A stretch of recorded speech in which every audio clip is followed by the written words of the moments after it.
Thank you for staying tuned. Next up, we have Mr. Bill Vander, former Premier of British Columbia, former Mayor of the City of Surrey, and former Minister of Social Services, Municipal Affairs, Transit, and Education. He's here to speak with us a little bit more about Dutch e-auction and what that is. Mr. Vander, thank you so much for joining us. Oh, it's a pleasure. Nice to be back in Surrey. Yeah, exactly. Yeah. So now that you've been out of the political scene for some time, now you're back on a business side of things. So tell us a little bit about what you've been up to. Well, after I got out of politics, I wanted to have something to keep me busy and to keep me from having to worry about what the politicians were doing or how they might be messing things up. So I took on a hobby. I started to grow plants, shrubs, which is something I was very familiar with. Before I went into politics, I was also very involved with plants and garden centers and nurseries. So I took on this hobby growing lilac bushes, because lilac bushes reminded me of my youth in Holland. When I was a youngster in Holland during the Second World War, the thing that kept us happy and busy and I think probably gave us a lot of joy was the lilac bushes that were growing all over. I would have thought it was the tulips. Well, the tulips were beautiful too, of course, but I had these lilacs in our back garden and I loved them. So I took on a hobby growing lilacs.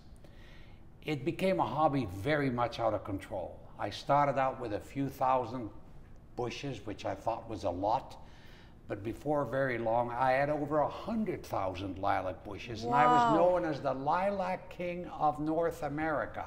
Wow. Well, yeah, wow, but it was a problem because people were calling me from all over the US and Canada, as far back as New Jersey and wherever, New York, wanting to buy lilac bushes. And shipping lilac bushes to New York or New Jersey or Quebec was a bit of a problem. So I carried on for a time, and then I had to cut back and change to other bushes. I'm still growing a lot of plants, a lot of bushes. That's a great thing, I enjoy it. But then during all of this, people still kept coming to me wanting political advice or having comments about politics in the province or the country. And of course, I became involved battling the HST. The government introduced a new tax without telling the people about it. And I started to fight the HST, led the movement to fight the HST, won, beat the government on the HST tax. That made me a bit of a target for other problems. Anytime anyone had a bit of a problem, they tended to give me a call because they thought if he can solve this tax problem, he can probably take on anything else too. Anything else. Last year, we had the teachers' dispute, the strike. And it didn't seem to be resolvable to a lot of people. It just carried on and carried on. And Dr. Ernest Thiessen came to me, a professor, expert in computerism, I guess you can call it, came to me and said, I have a way to solve the teachers' dispute. He says, I can see it solved very quickly. I have the answer. And I thought, well, you know what? It's a bit of an upbeat question. I don't think it's quite what he says it to be, but he carried on and said, I would just like to see you for 15, 20 minutes. I said, okay, I'll give you a half hour. So he came to my office in Ladner, where I live, and he showed me on his laptop his way of settling the dispute. It's called Smart Settle. And I watched it on the computer and I was flabbergasted. It actually worked. I couldn't believe it. And so now you're able to use this software in other projects? Phenomenal. It solves disputes. Both sides feed in their best position, their worst position, their concerns, and everything in between. And then the computer comes back and says, well, having considered all of this, here's the answer. And it worked. It worked for me. I couldn't believe it. So I said, you know, this is great, Mr. Thiessen, but there's a problem here. You're going to go to the unions and you're going to say, I've got a way to settle the disputes without you having to be there. I said, that's not going to go over very big. Then you're going to go to the government people, the people that are getting big salaries, lots of benefits, pensions, the whole lot, and you're going to say, we don't need you anymore. We've got a way to settle it. I said, I don't think they'll buy into it. And he was a little disappointed with my response, but I said, wait, I've got a suggestion. If it works for that, would it solve other problems? Could it be applied elsewhere? Such as this I said, I've got an idea. money. Okay. I've got an idea. They're selling things on the internet by way of auction. And when there's an auction on the internet, everybody waits till the very end, and then they try to get in on it, and it doesn't always work. The Dutch have developed a way of auctioning that works 100%. And it flips it on its head, really. It's called Dutch auction, and it really works a little bit on the greed of people. Everybody's a little bit greedy. That's a human thing. So the greed of people says that, hey, I want to get it before somebody else does. So you start higher, you work your way down, and you try to get your bid in between.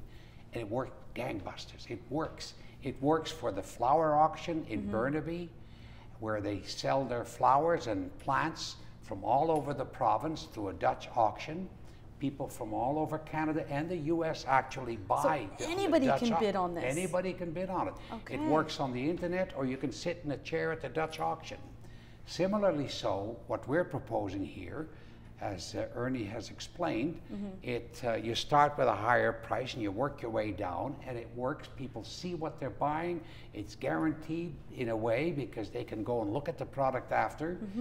And we're now applying it to automobiles, but it could be equally applied to furniture, to anything, land, real estate, any other thing. So specific to this particular auction that's taking place for the Nepal relief, I mean, the money that is being raised, I mean, let's talk about how people would be able to access this. So they go online to dutchieauction.com and they can place bids, active bids on vehicles. And then how do they cash in on this? So when a vehicle is sold, now we start initially working with the dealerships. When people get to know about it, individuals can sell their car, their truck, or anything else on the internet through the Dutch auction process. But we're starting with dealers, car dealers, because that's easiest, and then people get to know about it. And whenever a car is sold, 3% of the sale price, or $250 maximum, is then paid to Dutch auction, and all of that money will go to the victims, the people that suffered in Nepal. Oh, wow. Excellent. What a beautiful cause. And, you know, I mean, I know that it sounds like it's more complicated than it is, but really it's not. You go online, you look at the vehicles that you want, you place a bid, and your money, your money actually ends up going, a portion of it, to Nepali disaster relief, which is amazing. Yeah, it's wonderful. And I think it creates an awareness, not only an awareness of Dutch auction, which is good for the Dutch auction process, but it also creates an awareness again, because people tend to forget how the people in Nepal suffered with this earthquake and the enormous losses and the suffering, loss of life, loss of property. So it's a reminder of all of that as well on the internet, which in itself I think is very worthwhile. So Mr. Vander Zalm, just to recap, the auction takes place July 13th to 17th online. And I just really wanted to thank you so much for joining us today and for sharing with us a little bit more about what this process is and where people's money actually does go and help the victims of the Nepali earthquake. My pleasure. Thank you. Thank you.